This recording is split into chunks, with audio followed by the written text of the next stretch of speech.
Hey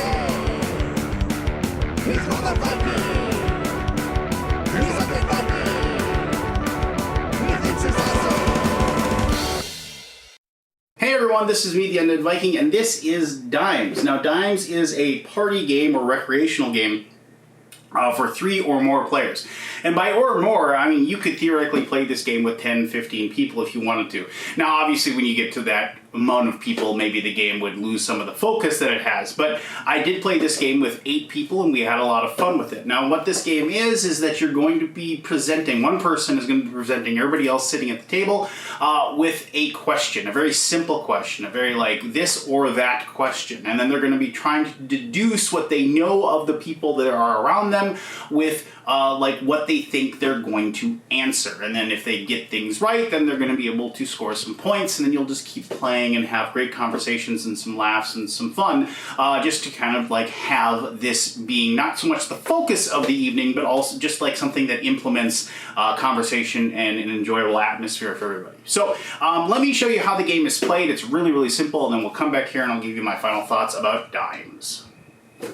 Alright, so this is Dimes, and the beauty of any good party game, and by party game I'm seeing like a recreational game or a game that inspires the people sitting around the table to interact with one another, have discussions, have conversations, those sorts of things. The game itself is fun, but it's what the game inspires makes it a party game, and that's just kind of like my definition. But regardless, the key to any really good party game is really, really simple rules.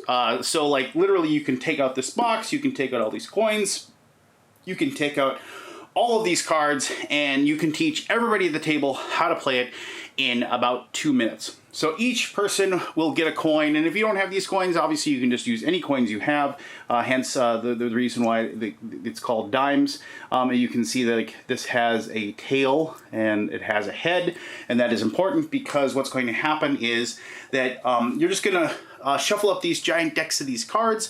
As far as like if you want to have the person just draw a card from the top, or you want to give them a hand of cards to pick from, it's fine. One person's going to be the asker. They're going to take one of these cards, and let's just, you know, I'll grab, like, let's say you just give people like 3 cards to start with. And so what's going to happen is that they're going to look at these cards, and they're going to pick one thing from this side and one thing from this side, and they're going to ask every single person at the table either or. So like here, you know, this has a lot of different restaurants on it, you know, as you can see, Cheetah Fridays, Buffalo Wild Wings, Denny's, IHOP, you know, all these things. And then like over on the other side they have like Applebee's, Chili's, Red Robin, Waffle House, you know. Okay, so you understand how that works. And sometimes, and I think you should give people multiple cards because of the fact that like this card particular here, this is baseball players. Now I know these are baseball players because I follow baseball, you know, and these are even more importantly, like these are third basemen over here, you know, because like Mike Schmidt and Wade Boggs and so forth. And over here, if I'm remembering correctly, these are first basemen over here, like George Brett.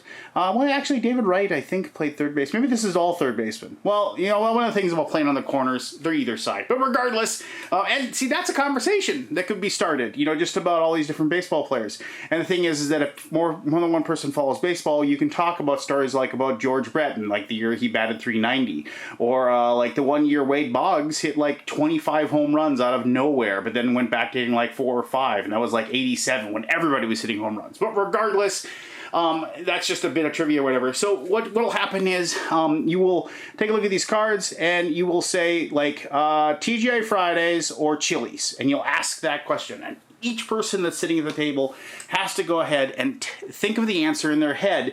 And what they're going to do is they're going to take this coin, and it's like, let's say you like TGI Fridays more than Chili's, so you're going to put heads down in front of you like so, and you're going to cover it up with your hand. And every person's going to do that.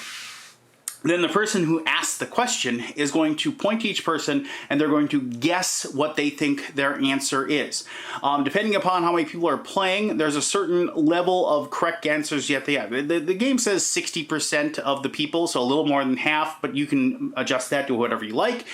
If you actually pick what everybody else, enough people to get that 60% correctly, then you can take the card, score it, and then like if they're playing where you have multiple cards, you draw another card into your hand. And so like in here, this one is a bunch of different playground activities, merry-go-round, swing sets, so forth. And so then you will then ask another question, and if you get that one right, then you get to put that one down, then you draw another card, you put that one down, until eventually you don't get it right. And then the next person goes, that's to the person's left, and they'll do the exact same thing. And then you keep going as many rounds as you want, and whoever has the most cards in front of them technically wins the game. Now, winning this is not even close to being like really the point of it. The point of this is just to get everybody talking, get everybody engaged, and get everybody excited about playing it. And this definitely does that. I played this with several different groups of people, and we had a lot of fun with it. But I'll talk about that and more in my final thoughts. Oh, jeez. Okay, there you go. That is Dimes. Now, as I said a couple times now already, Dimes is a fairly simple game to teach, and that is a big bonus for this. You could be very possibly playing this in a loud situation at a party, or like at an establishment, if you will, where some adult beverages are being drank. Now, the game itself tells you that it is for 17 or above. Now, there are some cards, now I wouldn't say they're like racy or questionable content, really, but there are definitely like questions like that question that I showed you about the baseball players. If you're playing with a younger crowd, if you're playing with like say a group of kids, I played it with my daughter has a gaming group, and I played it, and they're all in like 7th and 8th grade. We played it, and I made sure that I took cards out of the game that they wouldn't understand, or they wouldn't be able to grasp, right? So it's like, questions about restaurants, yeah, sure, they know about restaurants. Questions about baseball players from the 80s, probably not going to guess, since they weren't even alive when those people are actually playing baseball at that time. So, so you can pick and choose. And like I said, it's probably a game that is going to be not so much like the focal point of the game of the night, but just something that, as I said, initiates conversations, initiates stories, initiates just interaction between people that are sitting at the table. And as with any like real party game, I don't really think like keeping score is like really the important aspect of it. It is actually the fun that the game is making. And this could be said about games in general too. The fun that the game gives you should be way more important than who quote unquote wins the game. And I think that is very, very apparent in party games, and really, really apparent in a game like Dimes. And I just, like I said, I played it with like my gaming group, which is a bunch of guys in their 40s. I played it with my wife and her friends, and she's in her 30s. I played it with my kids' gaming group, which I said 7th and 8th graders. This is definitely something that I'm going to be taking to my lake cabin, where I will play games with my mother and her friends who are in their 70s. Everybody's going to have fun playing this because it doesn't take a lot of time to learn, and everybody can enjoy it and just have fun trying to guess what other people are thinking about, and trying to guess what they may or may not know. Now, I did have one person say to me, well, if you play this with a bunch of strangers, like how you wouldn't know if they like Chili's over TGI Fridays or something like that. And I guess that's true, but what a great way to get to know people. Like if it's somebody you have no idea, you're meeting them for the very first time, and you question them, you give them an either or question that is just off the like 2 movies that and you want to know, and they're going to tell you which one of those 2 movies they like more. I could see just 2 people on a date playing this and just picking cards and just using it to facilitate like getting to know the person better. And I think that would be an amazing way you could play this. And even though it says 3 or more, I could definitely see playing it with 2 on just a one-on-one basis, and you could have a lot of fun that way as well. So there you go. If you have any questions about Dimes, ask away. I'll be happy to answer those as best as I can. As always, thank you very much for taking the time to watch this video. I really do appreciate it. And just as I always say, be the best version of you that you possibly can be.